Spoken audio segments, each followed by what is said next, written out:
কাজে আর্মিকে যদি আমি দেখতে যাই, তাহলে এই সমস্ত গুজব যে সে কখনো মানে একটা লোক তো জামাত ইসলামীর দালাল, আবার আওয়ামী লীগের দালাল, অথবা ভারতের দালাল, এগুলো তো একদম অ্যাবসলিউটলি ফালতু। রক্ষা কবচ হলো আমাদের সামরিক বাহিনী। একে প্রশ্নবিদ্ধ করা কিংবা এদের বিরুদ্ধে ফালতু কথাবার্তা বলা, হ্যাঁ, এটা আমি মনে করি যে আমাদের নিজেদেরকে ক্ষতি করা এবং সামরিক বাহিনীর ভেতরে বিভেদ সৃষ্টি করা। তাদের এই স্টেটমেন্টগুলো আমি দেখলাম যে দারুণ ম্যাচিওর, এবং একটা দেশকে শাসন করার জন্য যে ম্যাচিউরিটি দরকার, হ্যাঁ, যে কারণ যারা শাসন করবে, যাদের সম্ভাবনা রয়েছে, তাদের সব জিনিস চিন্তা করতে হবে যে আমার তো দেশটাকে মঙ্গলের দিকে নিতে হবে। এটা আমাদের সবার মনেই একটা প্রশ্নবিদ্ধ জিনিস। আপনি একটা লক্ষ্য করে দেখবেন যে জেনারেল ওয়াকার, তার সম্পর্কে আমরা প্রথম কি শুনতে পেলাম যে উনি 3রা অগাস্ট এবং পরে যে উনি মিটিং ডাকলেন ক্যান্টনমেন্টের ভেতরে, সেখানে কিন্তু উনি ডক্টর শফিকুর রহমান, যিনি হলেন জামাত ইসলামীর আমির, মানে প্রেসিডেন্ট, ওনাকে উনি খুব ভালোভাবে শ্রদ্ধা ভরে ওখানে নিলেন, এবং উনি কিন্তু one of the first political leaders to be there. তাহলে এবং তখন আমরা শুনতে পেলাম যে জেনারেল ওয়াকার নাকি জামাত ইসলামী, এটাই আমরা শুনলাম। আওয়ামী লীগ তাকে দারুণ অপবাদ দিল এবং সবাই ভাবলো যে সে একজন জামাতের লোক। তা না হলে তখনও কিন্তু জামাত ইসলাম আইনত, বাংলাদেশের আইনত নিষিদ্ধ, কিন্তু সেই নিষিদ্ধ দলের লোকরে উনি ডাকলেন গভর্নমেন্ট ফর্ম করার জন্য। এখন আমি শুনছি যে জেনারেল ওয়াকার হলেন ভারতের দালাল, আওয়ামী লীগের দালাল। কাজে এই যে কথাগুলো, এই কথাগুলোর আদৌ কোনো মূল্য আছে বলে আমার কাছে মনে হয় না। উনি হি শোড হিজ প্রফেশনালিজম, এবং উনি যে একটা বিরাট রক্তগঙ্গাকে প্রতিহত করেছেন ওই মানে অগস্টের ওই প্রথম দিকে, 4-5 তারিখের দিকে, এবং উনি মানে জনগণের প্রতি উনি গুলি ছোড়েননি। এবং এটা কিন্তু মোটামুটি এখন কনফার্মড যে যে বন্দুকগুলো, যেটা বোধহয় 7.5 or 6.65 বোরে যে বুলেটগুলো, সেগুলো আসছে অন্যান্য যে বাহিনীগুলোকে হাসিনার স্বৈরাচারী সরকার যে বুলেটগুলো দিয়েছিল, সেই বুলেটগুলোই আমরা দেখছি যে আমাদের অতি প্রিয় যারা, মানে যে আমাদের ছাত্র জনতা যারা নিহত হয়েছে, মানে এটা যে কত বড় দুঃখজনক। হ্যাঁ, এখনো আমার মানে একথা মনে হলে আমার সমস্ত শরীর কেঁপে ওঠে যে এতগুলো প্রাণ ঝরে গেল। যাই হোক, আমি ব্যাক টু দি আর্মি। কাজে আর্মিকে যদি আমি দেখতে যাই, তাহলে এই সমস্ত গুজব যে সে কখনো মানে একটা লোক তো জামাত ইসলামীর দালাল, আবার আওয়ামী লীগের দালাল, অথবা ভারতের দালাল, এগুলো তো একদম অ্যাবসলিউটলি ফালতু কথা। হ্যাঁ, একটা ব্যাপার আছে যে উনি, যেটা আমরা নিউজে দেখেছি, অথেন্টিক নিউজে আমরা যেটা দেখেছি যে ভারতের যে প্রধান সেনাপতি, তার সঙ্গে জেনারেল ওয়াকারের আলোচনা হয়। এটা কি একটা অন্যায়? এটা আমরা এখন একটু খুঁজে দেখি, চিন্তা করে দেখুন যে যুক্তরাষ্ট্রের যে কমান্ডার, মানে মানে জয়েন্ট চিফের যে চেয়ারম্যান, তার সবচেয়ে বড় শত্রুকে হলো চায়না, চীনের সেনাবাহিনীর যে প্রধান, এদের মধ্যে কি আলাপ হয়? রেগুলার আলাপ হয়।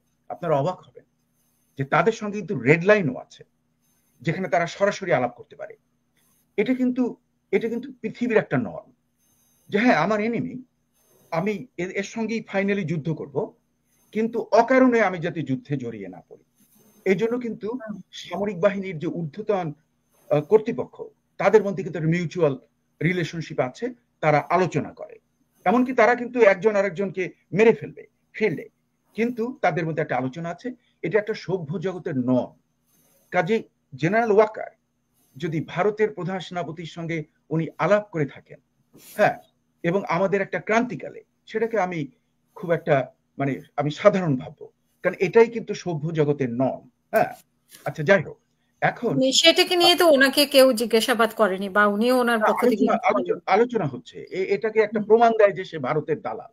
আমি বুঝতে পেরেছি যে এটা একটা ইন্টারপ্রিটেশন। হ্যাঁ, ওই যে মানে আপনারা যদি দেখেন যে কুরাসাওয়ার একটা আছে, ছবি আছে, এবং ওটা জাপানের একজন খুব নামকরা লেখকের ইসে, যেটা রসমন, ও দেখবেন রসমন সিনড্রোম, হ্যাঁ, জি যে যে এক জিনিস ঘটে কিন্তু তার 7, 8, 10, 20টা ইন্টারপ্রিটেশন।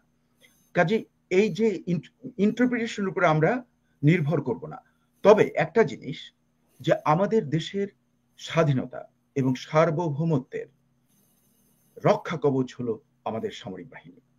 একে প্রশ্নবিদ্ধ করা কিংবা এদের বিরুদ্ধে ফালতু কথাবার্তা বলা, হ্যাঁ, এটা আমি মনে করি যে আমাদের নিজেদেরকে ক্ষতি করা এবং সামরিক বাহিনীর ভেতরে বিভেদ সৃষ্টি করা এবং একটা গৃহযুদ্ধের দিকে ঠেলে দেওয়ার জন্য বিভিন্ন রকমের মানে রিউমার এবং এগুলোকে মঙ্গারিং করা। তাতে হচ্ছে কি, চিন্তা করে দেখুন, যদি বাংলাদেশে সত্যিকার মানে গৃহযুদ্ধ হয়, আর্মি বিভক্ত হয়ে যায়, এবং এটার জন্য যারা উস্কানি দিচ্ছে, হ্যাঁ, সেটা কারা দিচ্ছে? আমরা তো দেখছি সেখানে সব বিভিন্ন গ্রুপ তারা দিচ্ছে। ভারত থেকে ইনস্টিগেশন রয়েছে, আমাদের যারা নিজেদের লোকজন তাদের ভেতর থেকে ইনস্টিগেশন আছে। যেমন হাসনাতের বক্তব্য ইজ নট রাইট, হ্যাঁ, এটাকে আমি কন্ডেম করব কঠোর ভাষায়। এইসব করে এরা করছে কি? যদি বাই চান্স বাট হাসনাত 2 দিন আগে যেটা বলেছে, আজকে আবার সে বলছে যে তার কোন একটা বক্তব্যে বলেছে যে সেনাবাহিনীকে কোনোভাবেই ছোট করা যাবে না জনগণের মুখোমুখি। সে অন্যান্য দলের মতো, দল যারা বলছে তাদের মতোই আজকে আবার সে বক্তব্য রাখছে। এটাকে আমি সাধুবাদ দিচ্ছি। আমার জন্য মনে হচ্ছে যে একটা কিন্তু আলোচনাটা তো হয়েছে, মানে সাজিদের কথা অনুযায়ী আলোচনাটা তো হয়েছে, আলোচনা উঠেছে। হ্যাঁ, না, বুঝতে পেরেছি। তবুও যে তার সুবুদ্ধির উদয় হয়েছে, সেটাকে তো আমি সাধুবাদ দেব। কিন্তু এই জিনিসগুলো করা, এতে যদি আমাদের দেশ সিরিয়ার মতো অবস্থাটা হয়ে যায়, আপনি চিন্তা করে দেখেন, তাতে এই যে বাংলাদেশের 18 কোটি লোকের দুর্দশা, মানে জঘন্য পরিস্থিতি, এটা কারো মঙ্গল এনে দেবে? এই জন্য আমাদের দেশে দরকার এই ক্রান্তিকালে একটা ট্রানজিশন, যে ট্রানজিশন হবে একটা নির্বাচন, যে নির্বাচন হবে ন্যায্য একটা নির্বাচন, এবং যেটা আর্মির প্রধান বলেছেন এবং ডক্টর মোহাম্মদ ইউনূস একই কথা বলেছেন যে ওনারা ডিসেম্বরে নির্বাচন দেবেন। এবং আমি বিশেষ করে ডক্টর ইউনূসের একটা স্টেটমেন্ট, ওখানে সহযোগী স্টেটমেন্টে, যেখানে উনি বলেছেন যে নির্বাচন হবে, এতে অন্য কোনো কিছু, মানে nothing will be able to interfere into that. কাজে এই জিনিসটা যে বর্তমানে হয় কি, একটা দেশে ক্রান্তিকালে বিভিন্ন আলাপ আলোচনা হয়, বিভিন্ন মতদ্বৈততা হয়, বিভিন্ন মত থাকে, কিন্তু তা নিয়ে তো ঝগড়া বিবাদ না করে সবাই বসে শান্তিপ্রিয়ভাবে যদি একটা সলিউশন করা যায়, তাহলে সেটাই হয় সবার জন্য মঙ্গল। এবং আমার যেন মনে হচ্ছে যে বর্তমানে আমি যে ডিরেকশনটা দেখছি, সেই ডিরেকশনেই যাচ্ছে। আশা করব যে ডিসেম্বরে নির্বাচনটা হয়ে যাবে। আপনি লক্ষ্য করে দেখুন যে আমি বিএনপির বিভিন্ন নেতাদের আমি কিন্তু লক্ষ্য করছিলাম তাদের স্টেটমেন্টগুলো, প্রত্যেকটা স্টেটমেন্ট, মানে এর তারেক জিয়ারটা দেখলাম, আমি রিজভিরটা দেখলাম, তারপরে মির্জারটা দেখলাম, তাদের এই স্টেটমেন্টগুলো আমি দেখলাম যে দারুণ ম্যাচিওর, এবং একটা দেশকে শাসন করার জন্য যে ম্যাচিউরিটি দরকার, হ্যাঁ, যে কারণ যারা শাসন করবে, যাদের সম্ভাবনা রয়েছে, তাদের তো সব জিনিস চিন্তা করতে হবে যে আমার তো দেশটাকে মঙ্গলের দিকে নিতে হবে। মারামারি, ঝগড়া, মবক্রেসি করা, এটা তো তাদের পক্ষে গ্রহণ করাটা ঠিক। কিন্তু